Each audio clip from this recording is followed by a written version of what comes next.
बनी इसराइल में हाशिम नाले हिकिड़ो शख़्स रहंदो हुयो जेको निहायती ग़रीब हुयो। हू कपिड़े जो कमु कंदो हुयो।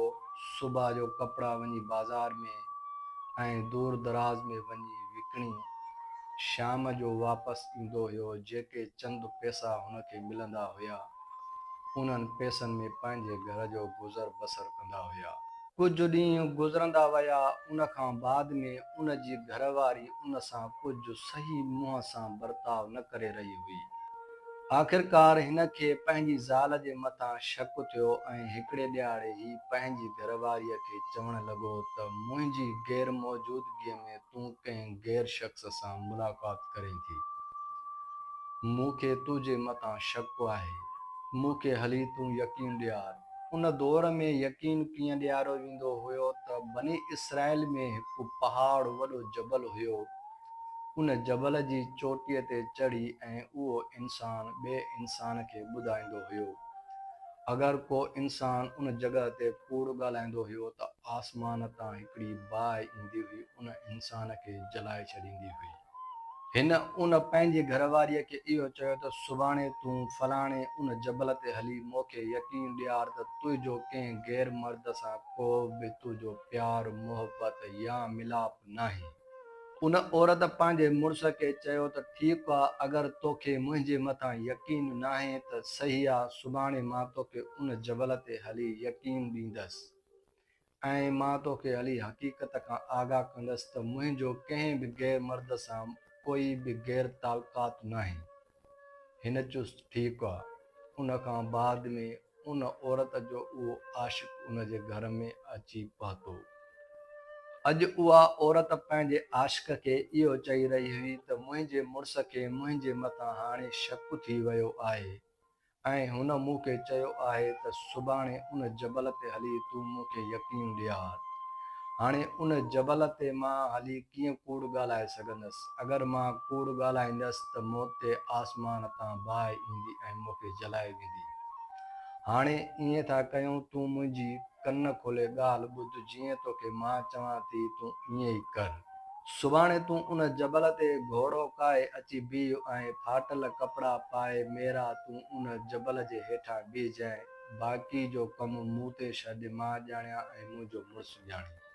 शाम थी उन जो मुड़ुसु जॾहिं घर वापसि आयो ऐं सुबुह थी, ही ज़ाल खे वठी ओॾे रवानो थियो।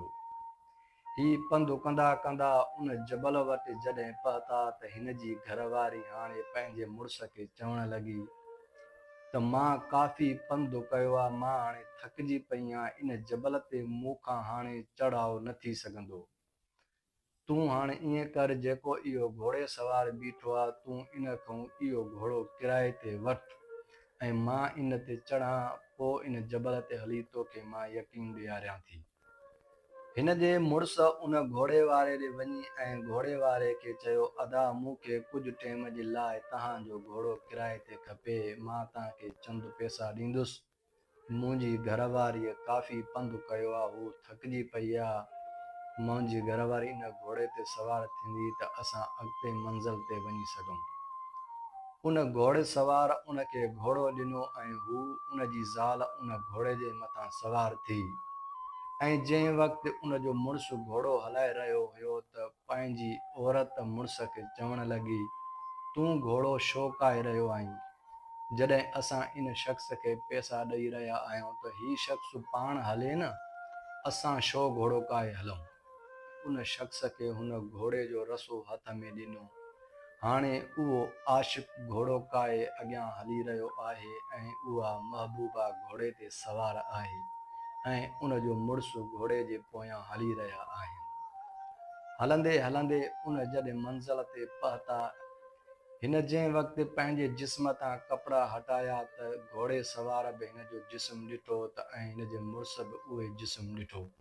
हीअ यकदम उतां उथी बीठी ऐं कपिड़ा ढकी ऐं जबल ते चढ़ी उन जॻह ते बीह ऐं चवणु लॻी, अॼु ताईं बि मुंहिंजो जिस्म सिवाइ तुंहिंजे ऐं सिवाइ इन शख़्स जे मुंहिंजो कंहिं ॿिए बि जिस्म न ॾिठो आहे। मां अलाह खे गवाह करे अॼु इहो सच चई रही आहियां त सिवाइ तोखां ऐं इन शख़्स खां मुंहिंजो जिस्म अॼु ताईं कंहिं बि न ॾिठो आहे। हाणे इन मुड़ुस इहा ॻाल्हि ॿुधी त मुड़ुस खे यकीन थियो त मुड़ुस चयो ही त जिस्म हिन हिकिड़ो इत्तफ़ाक़ किरी पई, इत्तफ़ाक़ में हिन जिस्म ॾिठो ऐं हिन ते अल्लाह तबारक ताला जो कोई आज़ाब नाज़ुल न थियो ऐं हीअ उन जबल तां लही वापसि हली आई। हीअ जॾहिं वापसि पंहिंजे घर पहुता त कुझु ॾींहं गुज़रिया ऐं कुझु ॾींहंनि खां बाद में हीअ औरत पंहिंजे मुड़ुस खे हाणे ऐं सच ॻाल्हाए रही त हाशिम खे चवणु लॻी, ए हाशिम, अॼु मुंहिंजी ॻाल्हि ॿुध। अगर औरत सची थे त जबल जी पहाड़ीअ ते चोटीअ ते चढ़ी बि सच ॻाल्हाए सघे थी। अगर औरत कूड़ ॻाल्हाए त जबल जी चोटीअ ते चढ़ी बि कूड़ ॻाल्हाए सघे थी। जंहिं ते हाशिम चवणु लॻो, इहो कीअं थी सघे थो त अगर उन जबल ते को बि शख़्स कूड़ ॻाल्हाईंदो आहे त उते ई खाक थी वेंदो आहे। तूं उन जबल ते कीअं कूड़ ॻाल्हाए सघंदी? हाशिम, ॻाल्हि ॿुध। जंहिं वक़्तु बि तूं घर खां कपिड़ा खणी ॿाहिरि वेंदो हुएं त ऐं उन खां बाद में इहो ई मुंहिंजो आशिक़ अची मूंसां मिलंदो हुयो ऐं इन सां ई मुंहिंजी मोहबत आहे। इहो ई मुंहिंजो आशिक़ आहे जेको तुंहिंजी गैर मौजूदगीअ में मूंसां मुलाक़ात कंदो हुयो। अॼु मां तुंहिंजे अॻियां सची बि थियसि, अल्लाह तबारक ताला जे अॻियां बि सची थियसि। मूंखे न बाहि असरु कयो, मां ॿिनि तरफ़नि में सच ॻाल्हायो। छाजे कारण तुंहिंजो यकीन जबल ते हुयो, तूं हली जबल ते मूंखां यकीन वरितो त तोखे मां यकीन ॾिनो ऐं अल्लाह जे अॻियां बि मां कूड़ न आहियो। औरत अगरि सची थिए त ईअं थी सघे थी, अगरि कूड़ ॻाल्हाए